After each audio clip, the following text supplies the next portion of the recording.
आधुनिक इतिहास की जो शुरुआत हुई है उसके संदर्भ में पिछली कक्षा में हम लोग चर्चा किए हैं कि इसके दो मत हैं। इतिहासकारों का एक समुदाय ये मानता है कि आधुनिक भारत का इतिहास का शुरुआत माना जाना चाहिए औरंगजेब के निधन से, जबकि इतिहासकारों का एक वर्ग ये मानता है कि आधुनिक भारत के इतिहास की शुरुआत होनी चाहिए 1757 से, यानी प्लासी के युद्ध से, जब भारत पर अंग्रेजी वर्चस्व शुरू हुआ।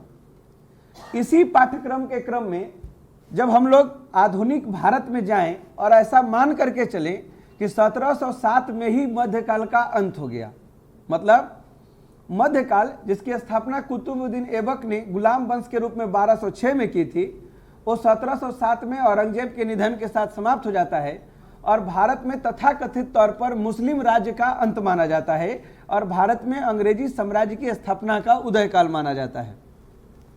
तो 1707 में मुगलों में औरंगजेब का निधन हुआ। औरंगजेब का मतलब कि मुगलों के पीढ़ी में जो एक सबसे शक्तिशाली समुदाय था, जिसमें बाबर से शुरुआत हुई थी, बाबर, हुमायूं, अकबर, जहांगीर, शाहजहां, औरंगजेब, ये 6-7 ऐसे शासक हुए जो मुगलों की परंपरा में काफी सर्वश्रेष्ठता की ओर बढ़े।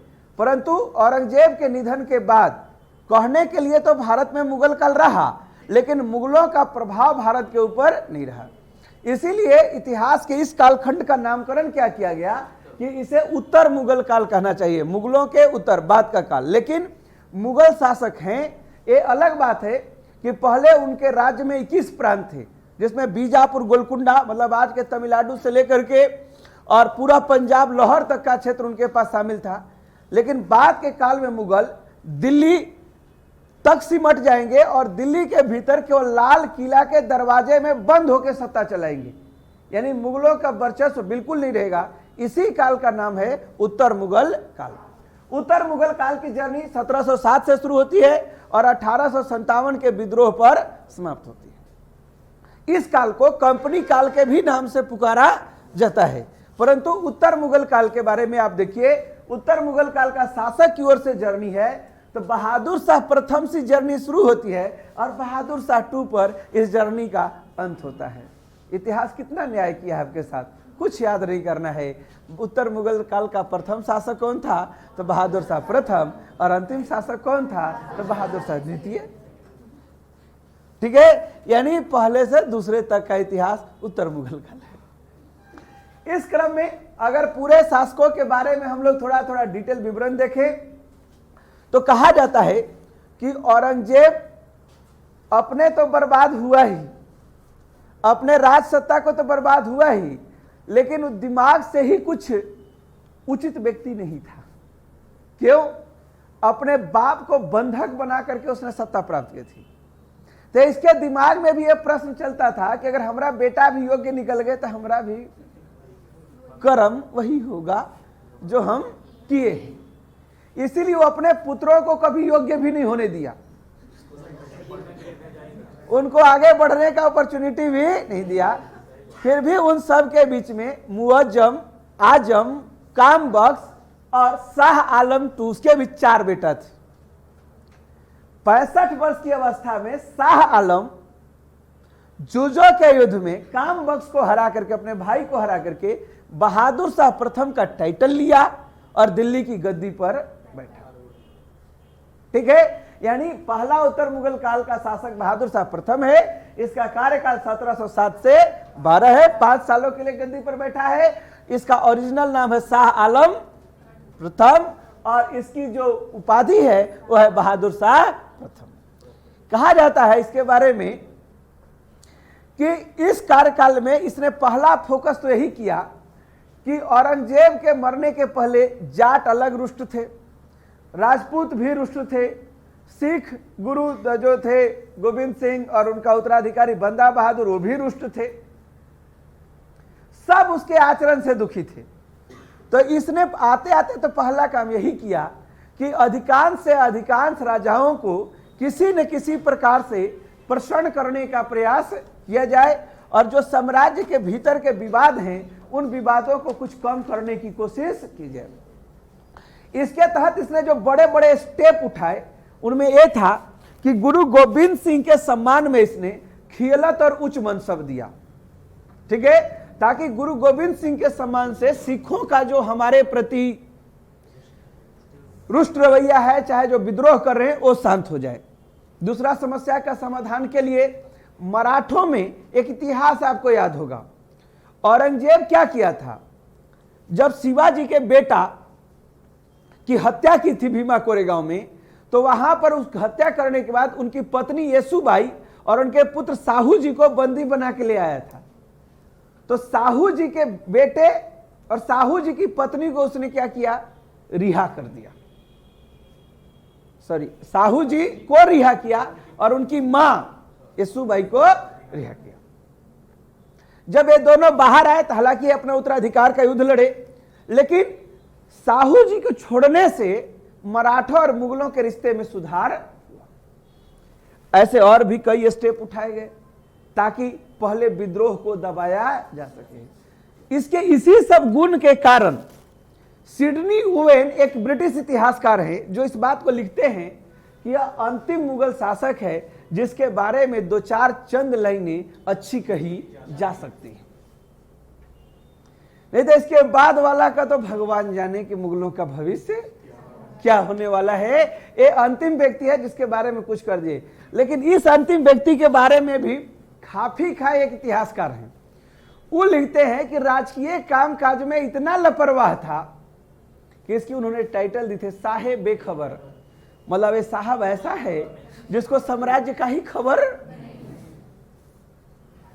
नलायकी के सर्टिफिकेट इनके नामों से ही जग जाहिर हो जाते हैं।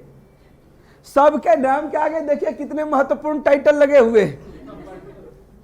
मतलब अगर पहला आदमी साहेब बेखबर है तो दूसरा तो मूर्ख नहीं, लंपट मूर्ख है, कोटि पर कोटि नुमा उपाधि।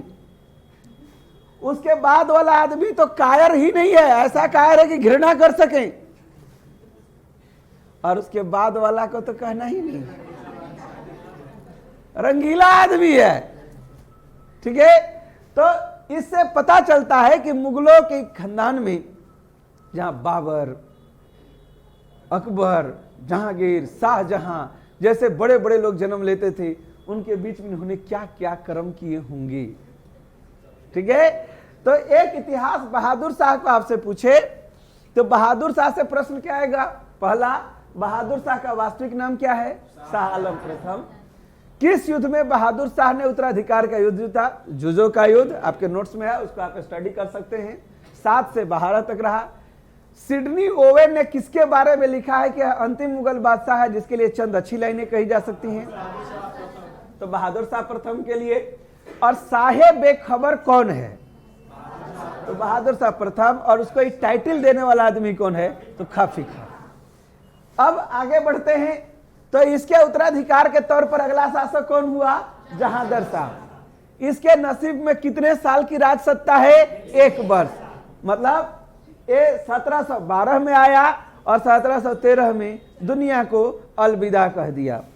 इस 1 साल के भीतर इसने जो कुछ भी किया उस कारण इसे प्यार से लोग लंपट मूर्ख बुलाते हैं। कहते हैं कि जब जहांगीर शाह गद्दी पर बैठा तो जुल्फिकार खां, सुभग चंद्र, जिसका नाम लाल कुंवर के नाम से फेमस था, ये सब इसके प्रभाव में आ गए। लाल कुंवर जिसके बारे में हम बोल रहे हैं सुभग चंद्र, ये इसकी प्रेमिका है, ठीक है। और इस प्रेमिका ने उसे खूब नचाया, लाया तो था कि वो नाचे, लेकिन वो इसे खूब नचाया।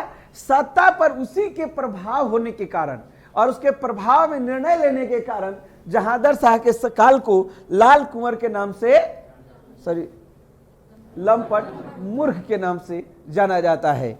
कहते हैं कि इसके पीरियड में एक अच्छी प्रथा यही आई थी कि इसने लगान वसूली के सेंस में इजारेदारी प्रथा को विकसित किया था। कौन सी प्रथा, इजारेदारी का मतलब ये होता है कि ठेके पर लगान की वसूली करना। जब ठेके पर लगान की वसूली होती है तो उसको हम लोग क्या कहते हैं, इजारेदारी सिस्टम। देखो, इसने राजपूतों के असंतोष को काफी हद तक कम करने के लिए उस समय आमेर के राजा थे सवाई सिंह, उनको मिर्जा की उपाधि दी, मिर्जा सवाई सिंह नाम सुने होंगे। और इसी प्रकार मारवाड़ के राजा अजीत सिंह को इसने महाराजा का टाइटल दिया था। ये दो लोगों को जो टाइटल इसने अपने पीरियड में भेंट किए, इससे पता चलता है कि राजपूतों को सहयोग लेने के लिए इसने अपनी ओर से कुछ ऐसे स्टेप उठाए थे। परंतु इसके काल में सबसे कमजोर कड़ी ये रहा कि मराठे लोग का मुगलों के ऊपर प्रभाव बढ़ा और इसने मराठों को दक्कन भारत में जो चौथ और सरदेशमुखी लगान होता था मराठों को, उसे वसूलने का राइट। मतलब जहांगीर शाह के इतिहास में इसका उपाधि क्या है? लंपट मूर्ख। कितने दिन के लिए राजगद्दी पर बैठा? 1 साल के लिए। इजारेदारी प्रथा को कौन लागू किया? तो जहांगीर शाह। किस वेश्या प्रेमिका के प्रभाव में था ये? लाल कुंवर नामक। और मराठों को दक्कन भारत में चौथ और सरदेशमुखी वसूलने का अधिकार किसने दिया? तो जहांगीर शाह ने। ये 5 पॉइंट में इसका हिस्ट्री समेटा जाता है। फिर कहता है कि अगला शासक कौन है? फर्रुखसियार। 1713 से आता है 19 साल, मतलब 6 वर्ष तक का सत्ता में आता है। इसके काल में एक नई प्रवृत्ति आएगी। इसको जो गद्दी पर बैठाने वाले लोग हैं, उनका नाम है अब्दुल्ला खां और हुसैन अली खां। मतलब एक का नाम है अब्दुल्ला खां और दूसरा का नाम है प्लस में हुसैन अली खां। इन दोनों को एक कॉमन नाम से बुलाया जाता है और उसे कहा जाता है सैयद बंधु। और सैयद बंधुओं को उत्तर मुगल काल में एक टाइटल मिला हुआ है जिसे कहा जाता है नृप निर्माता। नृप का मतलब होता है राजा, निर्माता मतलब ये एक ऐसे वर्ग के लोग थे जो राजाओं का निर्माण कर रहे थे, किंग मेकर। 6 ऐसे राजा हुए मुगलों के खानदान में इस पीरियड में, जिसको इन लोग जब चाहे इसका मर्डर करवा करके उसको गद्दी पर बैठाए, उसका मर्डर करवा करके दूसरा को गद्दी पर बैठाए। तो 6 राजाओं को गद्दी पर बैठाने के कारण इन्हें कौन सा टाइटल दिया गया? नृप निर्माता, किंग मेकर का टाइटल मिला इनके समय में। फर्रुखसियार के काल की दूसरी सबसे बड़ी घटना है बंदा बहादुर। क्या चीजें हैं? सिखों में गुरु गोविंद सिंह 10वें गुरु हैं। गुरु गोविंद सिंह ने कहा कि गुरु पद परंपरा को समाप्त कर दिया, मेरे बाद कोई गुरु नहीं। कहते हैं तो उनके उत्तराधिकारी के बाद सिखों को जो सैनिक जाति में संगठित करने और उन्हें प्रभावशाली रूप में खड़ा करने का क्रेडिट किसको जाता है? बंदा बहादुर को। लेकिन फर्रुखसियार ने बंदा बहादुर को पकड़ा और उन्हें फांसी दी। तो इसके काल की एक बड़ी घटनाओं के रूप में इसे याद किया जाता है। कहते हैं इसी के काल में चीन किलीज खां, जिसे निजाम उल मुल्क भी कहा जाता है, इसे हैदराबाद का गवर्नर अपॉइंटमेंट किया गया। और इसके बाद से हैदराबाद के गवर्नर अपॉइंटमेंट होने के बाद लंबे काल तक यह वहां पर सत्ता किया। अंत में इसने, अभी तो नहीं, कुछ वर्षों के बाद हैदराबाद स्वतंत्र राज्य का संस्थापक बनने का श्रेय भी इसी को जाता है। इसके साथ एक और चीजें हैं।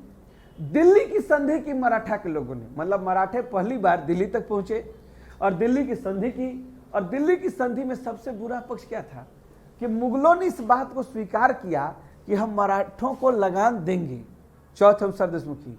लेकिन दुख कब बात है कि लगान मुगल अधिकारी वसूलेंगे और लगान का भुगतान मराठों को किया जाएगा। कैसा आदमी होगा इन लोग? मतलब चौथ और सरदेशमुखी देंगे लेकिन वसूलेंगे अभी तक। फिर जब उन्हीं को सब पैसा देना ही है तो अपना स्टाफ लगवा काहे वसूलेंगे? तो काहे के लिए कि इस क्षेत्र पर मेरा प्रभाव बना रहे, इस लिहाज से एक की गई। मतलब आपको फर्रुखसियार के इतिहास में क्या याद रखना है? इसकी उपाधि क्या है? घृणित कायर की। इसके काल में सैयद बंधुओं का उदय हुआ। सैयद बंधु कौन थे? अब्दुल्ला खां और हुसैन अली खां। इन दोनों को किस नाम से जानते हैं? नृप निर्माता। नृप निर्माता का मतलब क्या होता है? King maker. ठीक है। और इन्होंने कितने लोगों को गद्दी पर बैठाया और बिठाया? 6। पहला शासक जो इनके सहयोग से गद्दी पर बैठा, फर्रुखसियार।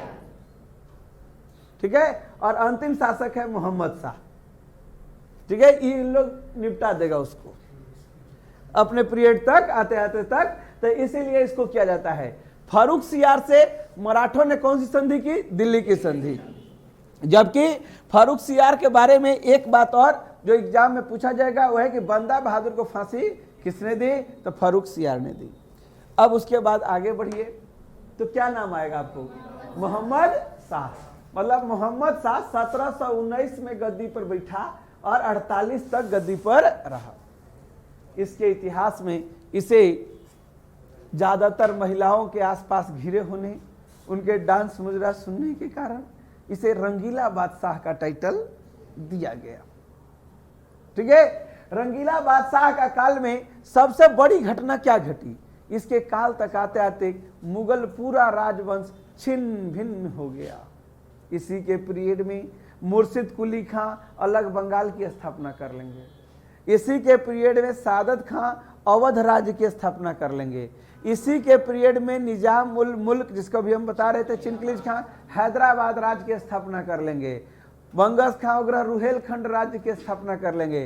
राजपूत में आमेर वगैरह जयसिंह जयपुर को राजधानी बनाकर आमेर राजवंश की स्थापना कर लेंगे। मतलब जितना भाग में टूटना था मुगलों को, वो स्पष्ट नवीन राज्यों का उदय किसके काल में हुआ? मोहम्मद शाह। इसीलिए इसे रंगीला बादशाह। एक तरफ राज्य टूट रहा था, नए राज्य बन रहे थे और बादशाह मुजरे का आनंद ले रहे थे। ठीक है, इसीलिए इन्हें रंगीला बादशाह के टाइटल से अभिहित किया जाता है, नवाजा जाता है। हद तो तब हो गई जब इसके शासनकाल की एक और बहुत बड़ी घटना है, वह है नादिर शाह का आक्रमण। नादिर शाह दरअसल ईरान का शासक है। कहाँ का शासक है? ईरान का शासक है। और वो एक महान विजेता है। उसे ईरान के इतिहास में ईरान का नेपोलियन कहा जाता है। ठीक है, वो भारत पर आक्रमण किया था। जब वो भारत पर आक्रमण किया तो उस अभियान 1739 में 1739 में उसका अभियान हुआ। उस अभियान के बारे में कहा जाता है कि जब उसने इस अभियान को किया था तो सआदत खां को सेनापति बनाया गया था। सआदत खां उच्च कोटि के नालायक आदमी था। मतलब युद्ध में विजय प्राप्त करने के बाद नादिर शाह बात किया कि अब हम यहीं से वापस लौट जाएंगे, कुछ पैसा कौड़ी देके ट्रीटी संधि कर लीजिए। तो ये जाके उसके कान में काता फुसुर फुसुर कर दिया और कहा कि यहां क्या कर रहे हो, दिल्ली जाओ, 20 करोड़ है। इस तरह का उसे प्रलोभन दिया। अब उसको पैसा का नशा चढ़ा और वो वहां से बढ़ा और दिल्ली आया। और दिल्ली में पागलों जैसा लोगों से पूछा कहां है रुपया, कहां है? और जो आदमी नहीं बताया उसको ऊपर से 6 इंच छोट करते चला गया। कहा जाता है कि दिल्ली अपने पूरे जीवन काल में सबसे बड़ा अगर आत्महत्या का दौर देखा तो वो एक पहले तैमूरलंग का आक्रमण था और दूसरा नादिर शाह का आक्रमण था। जमुना का रंग लाल हो गया, भयंकर कत्लेआम किया। और जब उसको पैसा नहीं मिला तो खोजा कौन आदमी बोला था किधर है। सआदत खां इतना बड़ा नालायक कि वो जहर खा के मर गया। वो जाना कि अब तो हमको बहुत दुर्गति पूर्वक मारेगा, तो इससे बढ़िया है कि अपने ही आपको खत्म कर लो। इस प्रकार अवध का नवाब का निधन हो गया। ठीक है, जो अपने नवाबी के लिए प्रसिद्ध थे तो वे तो चले गए नादिर शाह। लेकिन नादिर शाह खाली हाथ कैसे लौटे? तो बेचारा इधर उधर बहुत देखा तो शाहजहां वाला जो मयूर सिंहासन था जिसमें कोहिनूर हीरा वगैरह था और कुछ पांडुलिपि वगैरह उसको मिले, वो सब लेकर के तख्त ताउस मयूर सिंहासन और उसमें जो कोहिनूर हीरा वगैरह था उस सबको लेकर के वो बोला कुछ नहीं से कुछ तो अच्छा है, ऐसे ही को लेकर के निकल लो। तो मोहम्मद शाह के इतिहास में सबसे बड़ी बड़ी जो घटनाएं होंगी वो एक होगा 1739 में किसका आक्रमण? नादिर शाह का आक्रमण, जो ईरान का नेपोलियन है। और दिल्ली कह सकते हो कि दिल्ली कत्लेआम और दिल्ली नरसंहार और उसके बाद दिल्ली की लूटपाट की घटनाएं घटी। जबकि इसके काल में बंगाल, हैदराबाद, ठीक है, अवध जैसे कई राज्य स्वतंत्र हो गए और इसने कुछ उस पर ध्यान नहीं दिया। इसके समय का एकमात्र विश्वसनीय व्यक्ति निजामुल मुल्क था। मोहम्मद शाह को गद्दी पर बैठाए कौन? जो किंग मेकर थे, सैयद बंधु। लेकिन सैयद बंधु जब गद्दी पर बैठे तो ये जानता था कि ये आदमी को अगर जिंदा रहा इन लोग तो फिर हमको भी इन लोग मार देगा। तो ये चिनकिलिज खां को बुलाया हैदराबाद से कि तुम आ जाओ और इन दोनों को निपटा दो। ये प्रेम पूर्वक दोनों को निपटा दिया, सैयद बंधु को। लेकिन तब अचानक ऐसा लगने लगा मोहम्मद शाह को कि ये जब उन लोग को निपटा सकता है तो हमको भी निपटा सकता है, और उसे कहा कि तुम फिर से हैदराबाद चल जाओ वजीर के पद से। इसको कहा जाता है कि राज दरबार में निष्ठा का पलायन हो गया। मतलब राज दरबार में जो योग्य लोग थे, जो वाकई में कुछ परिणाम दे सकते थे, उसको वहां से विदा करना, ये आखिरी वो व्यक्ति था जिसको यहाँ से विदा किया गया, और ये मुगलों के लिए बड़ा घातक सिद्ध हुआ। आगे चल करके आगे बढ़ा जाए तो अगले शासक हैं अहमद शाह। ये 48 से 54 तक रहे गद्दी पर। ये पहले ऐसे उत्तर मुगल शासक हैं जिनके बारे में हम लोग एक आध लाइन पढ़ लें तो इतिहास से बहुत बड़ा अन्याय हो जाएगा। ठीक है, इन्होंने कुछ ऐसा किया ही नहीं है कि इनके इतिहास को हम लोग लाने। अगर कभी एग्जाम में ऐसा आए कि चारों का नाम हो जाए कि क्रम से सजाइए, तभी शायद इनकी जरूरत पड़ेगी, वरना इनके इतिहास में कुछ नहीं पढ़ने का जरूरत है। अगले आदमी है आलमगीर टो, 1754 से लेके 59, 5 साल के लिए गद्दी पर बैठे। इनसे एक बड़ा पॉपुलर क्वेश्चन आता है, और एक क्वेश्चन ये आता है कि जब प्लासी का युद्ध बंगाल में चल रहा था, उस समय दिल्ली में कौन सा मुगल बादशाह था? ठीक है, तो उस बादशाह का नाम क्या है? आलमगीर टू नाम है। फिर कहता है शाह आलम टू। इसके काल से बहुत सारे प्रश्न पूछे जाते हैं। है तो योग्य आदमी नहीं, ठीक है, परंतु इसके काल में ऐसी ऐसी घटनाएं घटी जिस कारण इतिहास में इसकी गिनती होती है। ये 1759 से 1806, मतलब टाइम पीरियड के हिसाब से देखो दे तो 47 ईयर्स है ना। पूछेगा कि उत्तर मुगल काल में सबसे लंबा कार्यकाल वाला शासक कौन गद्दी पर बैठा? ठीक है, सबसे लंबा कार्यकाल अगर किसी का है तो शाह आलम टू का है। पहला चीज, इसी के समय में 1764 में बक्सर का युद्ध हुआ। बक्सर के युद्ध के बाद इलाहाबाद की संधि हुई थी, और इसी शाह आलम ने इलाहाबाद की संधि के तहत बंगाल, बिहार और उड़ीसा तीनों के दीवानी अधिकार अंग्रेजों को सौंप दिए थे। और ये अधिकार वैसा था, ठीक है, कि देने वाला को कुछ नहीं पता था। मतलब थोड़ा सा बक्सर युद्ध का हिंट दे दें तुम लोग को।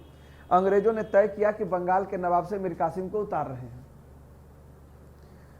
तो मीर कासिम अंग्रेजों पर हमले कर दिए। अंग्रेज उसके ऊपर आक्रमण किए तो भाग निकला।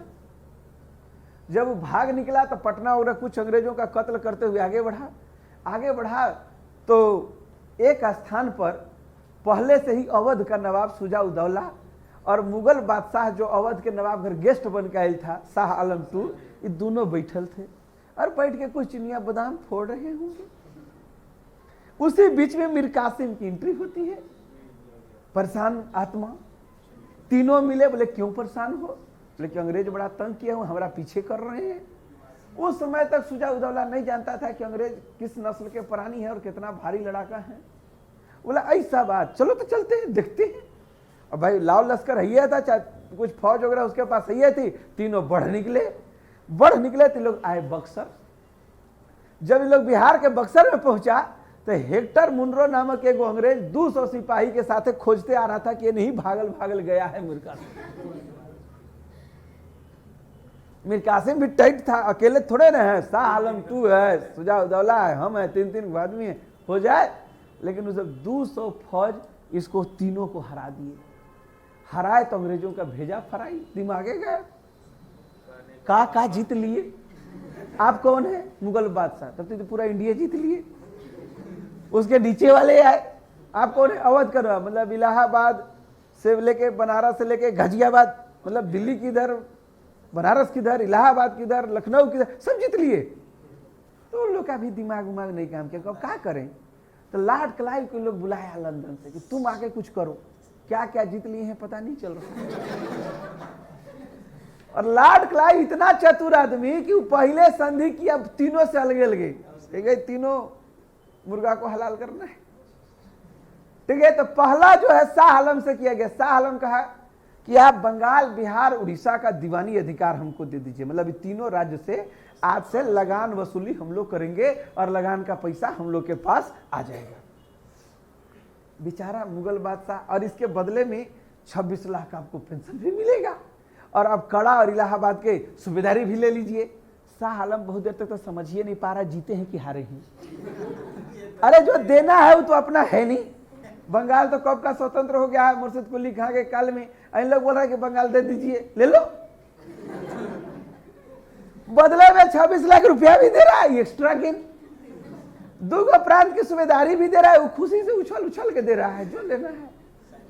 जब हमारा ये नहीं है देना है, अगर कोई हमसे ले चाइना बेच दीजिए, आप ले लो, कैसा चीज है, कोई दिक्कत है?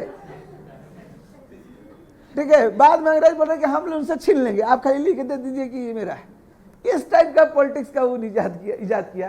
तो शाह आलम II इसी काल में बक्सर युद्ध हुआ, इलाहाबाद की संधि हुई और इलाहाबाद की संधि से इसने अंग्रेजों को बंगाल, बिहार, उड़ीसा के दीवानी अधिकार दिए।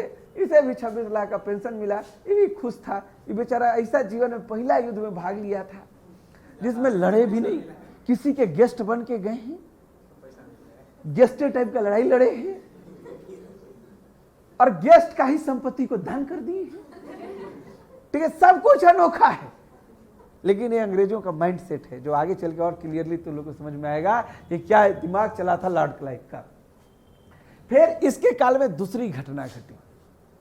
इसके काल में एक जो अलग घटना घटी, वो घटना यह था जो चालू हुआ सो कि दिल्ली के जो मुगल शासक थे वो मराठा से संधि कैले थे कि इनकी सुरक्षा की जिम्मेवारी किसकी होगी, मराठों की होगी।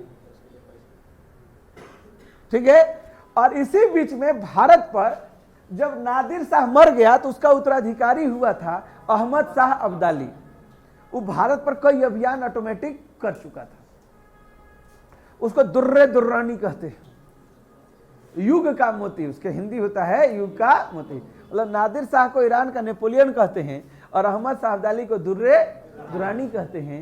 ये जो दुर्रे दुर्रानी साहब हैं, इन्होंने भारत पर कई आक्रमण किए, लेकिन जब मराठों को मुगलों से अधिकार मिला तो मराठों ने पंजाब में नादिर शाह के एक प्रतिनिधि को निकाल दिया, अहमद शाह अब्दाली के। ये खुल्लम खुला चुनौती था। उद्दंडित करने के लिए भारत आया तो पानीपत के मैदान में इधर मराठे फौज और उधर अहमद शाह अब्दाली, और इतिहास में हुआ पानीपत का तीसरा युद्ध। मराठे अपने पूरे दल बल के साथ थे। इब्राहिम गार्दी तोपखाना यूनिट था, विश्वास राव, सदाशिव राव, ये सब बचपन के बहुत सारे लड़ाइयाँ जीत चुके थे, नए उम्र के लड़के थे, 20-21 साल के, और युद्ध के लिए उन्मादी थे। लेकिन अहमद शाह अब्दाली एक चाल चला, जितने भी मुस्लिम शासक थे सबको अपने पक्ष में कर लिया, जबकि सदाशिव राव उस समय के जो साथ में जाट राजा थे और बगल में दूसरे जो राजा थे उनको अपने साथ जोड़ने में कामयाब नहीं रहे। ऊपर से युद्ध के लिए दोनों दो तरफ से लंगर डाले हुए थे कि पहले वो अटैक करेगा तो पहले हम अटैक करेंगे। दोनों के बीच में टकराव था। और जिस एरिया में सदाशिव राव की भाव की सेना ठहरी हुई थी मराठों की, वो एरिया अकालग्रस्त क्षेत्र था। वहां रसद नहीं थे, खाने पीने के। एक सैनिक 15 दिन से भूखा था, उसके पास कुछ नहीं था। सैनिक ही दबाव बढ़ा रहे थे, कह रहे भूखे मरने से तो बढ़िया कि लड़के मर ले। लास्ट में सदाशिव राव जब सेना की ओर उतरा तो असहाय अपंग सैनिकों को छोटे छोटे तोप लाया था जो ऊंट के ऊपर रखे गए थे और घुमावदार तोप थे। उससे जो जिनसी तोपों का आक्रमण शुरू हुआ तो मराठे तितर बितर हो गए पूरे सहयोग से। लेकिन इस युद्ध का इतिहास में वर्णन नहीं है कि मराठा का युद्ध हुआ। इतिहास में इसको इसलिए याद किया जाता है कि देश में ऐसा लग रहा था कि जब मुगलों की सत्ता जाएगी तो भारत के अगले राजवंश कौन उदय होगा, तो मराठे उदय होंगे। मराठों की सत्ता अटक से लेकर कटक तक फैली हुई थी और ऐसा लग रहा था कि पंजाब से लेकर के उड़ीसा तक के राज्यों पर उनका नियंत्रण था और भविष्य की भारत की राजनीति शिवाजी के वंशजों के द्वारा ही चलाई जाएगी। क्योंकि शिवाजी का खानदान तो खत्म हो गया, लेकिन पेशवा काल का जो महाराष्ट्र में जन्म हुआ उस पेशवा में बालाजी विश्वनाथ, उसके बाद गुरिल्ला युद्ध का एक अनंत स्वामी जिसको कह सकते हैं बाजीराव प्रथम, और उनके जाने के बाद बालाजी बाजीराव, 3 महानायकों का उदय हुआ और इन लोग ऑल ओवर इंडिया जीत गए। सोचिए ना, मुगल शासक का सुरक्षा का भी गारंटी किसके पास है? दिल्ली की संधि से मराठे जो हैं चौथ वसूल करके मुगल मराठों को दे रहे हैं। ये हालात है। तो ऐसा लग रहा था, लेकिन पानीपत के युद्ध ने सब कुछ खत्म कर दिया। जितने इतिहासकारों का लाइन पढ़िए सब बोलते हैं इतने मोती, इतने हीरे। जो आदमी चिट्ठी लिखा था बोलते 2 अनमोल हीरे चले गए, मोती असंख्य गए, ठीक है। स्वर्ण आभूषणों की तो गणना ही नहीं कीजिए। कहा जाता है कि एक ऐसा युद्ध हुआ था कि मराठों के इलाके में कोई ऐसा परिवार नहीं था जिसका घर का कोई न कोई व्यक्ति न मरा हो, ठीक है। इसलिए मराठा के इतिहास ने 2 चीजें पैदा की। अगर मराठे इस युद्ध को नहीं हारते और जीते हुए होते तो शायद भारत में अंग्रेजी राज या तो नहीं स्थापित होता, या तो अंग्रेजी राज्य जो स्थापित हुआ उसको स्थापित होने में 50 साल और लग जाते, ठीक है। तो इसने मराठों का भाग्य का फैसला कर दिया, इस युद्ध ने भारत के भाग्य का फैसला कर दिया और कंपनी के भी भाग्य का फैसला कर दिया। कंपनी लिखती है कि इस युद्ध में मराठे पूरी तरह मरे तो नहीं, लेकिन उनकी शक्ति इतनी कमजोर हो गई कि उनको खड़ा होने में 20 साल लगता है। जो 20 साल में वो खड़ा होते, उस 20 साल में हम इतने शक्तिशाली हो गए थे कि हम मराठों से खुल के लड़ सकते थे। इसलिए 1775 से 82 के बीच प्रथम आंग्ल मराठा युद्ध, 15 साल के बाद 1803 में सेकेंड आंग्ल मराठा युद्ध और 1818 में थर्ड आंग्ल मराठा युद्ध, तब मराठा शक्ति का समाप्ति हुआ, ठीक है। तो पानीपत का युद्ध जब चला तो मुगल बादशाह कौन था, एक लाइन के लिए इतना कहानी हम लोग पढ़े हैं। खैर आगे काम आएगा इसलिए पढ़े हैं, इनके लिए काहे ला पढ़े जाएंगे, ठीक है। इसी समय 1803 में दिल्ली पर अंग्रेजों का पूर्ण कंट्रोल स्थापित हो गया। तो भी क्वेश्चन पूछता है कि मुगलों की राजधानी दिल्ली अंग्रेजों के नियंत्रण में कब गई, 1803 में। उस समय कौन मुगल बादशाह थे, तो शाह आलम, याद रहेगा ना। फिर कहता है अकबर टू, ये 1806 से 37 तक हैं। इनसे पहला क्वेश्चन पूछता है कि अंग्रेजी संरक्षण में बनने वाले प्रथम मुगल बादशाह कौन थे, जिसको अंग्रेजों ने बनाया हो, तो उसका नाम जाता है अकबर टू। इनका एक और टर्म है कि राजा राम मोहन राय से इनकी मुलाकात हुई थी। राजा राम मोहन राय का असली नाम राम मोहन राय ही था। राजा का टाइटल अकबर टू ने ही उनको दिया था और कहा था कि तनी हमारा पेंशन वाला बात आप लंदन में जाके करिएगा। बेचारे वो लंदन में गए, ब्रिस्टल में मर गए। तो राजा राम मोहन राय को राजा का टाइटल किसने दिया, तो अकबर टू ने। दुगो याद रहेगा ना, अंग्रेजी संरक्षण में बनने वाला प्रथम मुगल बादशाह अकबर तृतीय, तुम पढ़ टू, हाँ ठीक है। और दूसरा क्वेश्चन कि राजा राम मोहन राय को राजा का टाइटल किसने दिया, बहादुर शाह टू। ये अंतिम मुगल बादशाह है, क्योंकि 1857 के विद्रोह के बाद बहादुर शाह को गिरफ्तार करके बर्मा भेज दिया जाएगा, जहां रंगून में उनको निर्वासित जीवन जीने के लिए बाध्य किया जाएगा और वहीं पर उनका निधन हो जाएगा। बहादुर शाह टू के बारे में कहा जाता है कि बड़ी शायरी के उस्ताद आदमी थे, बड़ी अच्छी अच्छी शायरी लिखे हैं। वो सब शायरी तो हम सुनाएंगे नहीं आपको, लेकिन उनके शायरी पर बहुत अच्छे हिंदी सिनेमा के लोकगीत वगैरह भी बने हैं और लिखे गए हैं। तो वो शायरी का बहुत बड़ा बादशाह व्यक्ति माना जाता है। लेकिन बाद में पता चला कि जो शायरी लिखता था उसका नाम था जफर। बाद में पता चला जफर कौन है, तो हम लोग खोज के पता किए कि बहादुर शाह ही है। इसीलिए आजकल उसको बहादुर शाह टू से ज्यादा बहादुर शाह जफरे बोल देते हैं, ठीक है। तो ये चीजों के लाए गए। इन्होंने एक बड़ा पंच लाइन लिखा है रंगून में रहते हुए, लिखा है जफर इतना बदनसीब है कि जब वह मरा तो उसे मातृभूमि की 2 गज जमीन भी नसीब। इसके इस लाइन ने इतिहास में एक सब्जेक्ट पैदा किया कि भारत में मुगल भी विदेशी थे और भारत में अंग्रेज भी विदेशी थे, लेकिन अंग्रेजों पर विदेशीपन का बोझ ज्यादा है और मुगलों पर विदेशीपन का बोझ कम है। क्यों, तो इसलिए क्योंकि मुगलों ने जो भारत से लगान वसूला, चाहे जो सिस्टम दिया है, उससे यहीं पर कम से कम लाल किला बनाया, यहीं पर कम से कम ताजमहल बनाया, जिसमें मिलानिया से लेकर के ट्रम्प भी घूम रहे हैं। आप भी अपने नसीब में एक बार आजमाएंगे ही, ईश्वर करे जल्दी आजमा लें, ठीक है। और उसके बाद तो ये डिस्कोर्स शुरू हुआ कि जफर कम से कम भारत को अपना हम वतन तो मानता था। वो लिखा, देखो एक एक पिक्चर की स्क्रिप्ट होती है। बाबर पहला व्यक्ति है जो मुगल है और वो अपने डायरी में लिखा है कि जब मैं मरूं तो मुझे अपनी मातृभूमि काबुल में दफनाना। तो उसके गड़े हुए शव को निकाल करके काबुल ले जाया गया था, आराम बाग से, आगरा से। और जफर रंगून में मरा तो वो लिखा कि मातृभूमि की 2 गज जमीन मुझे नसीब नहीं हुई, यानी हमें वतन का 2 जमीन तो हमें मिलना चाहिए था। तो ये जफर के शब्द थे। इसीलिए कहा जाता है कि मुगलों के लास्ट शासकों में भारत में हम वतन के प्रति, हम परस्ती के प्रति ज्यादा अंश देखे जाते हैं जो उन्हें भारतीयता से जोड़ते हैं। इस टॉपिक का पूरा सार इतना ही है और हम लोग यहीं पर इस टॉपिक को समाप्त भी करेंगे। एक अगले दिन फिर नए टॉपिक के साथ मिलेंगे, तब तक के लिए धन्यवाद, नमस्कार।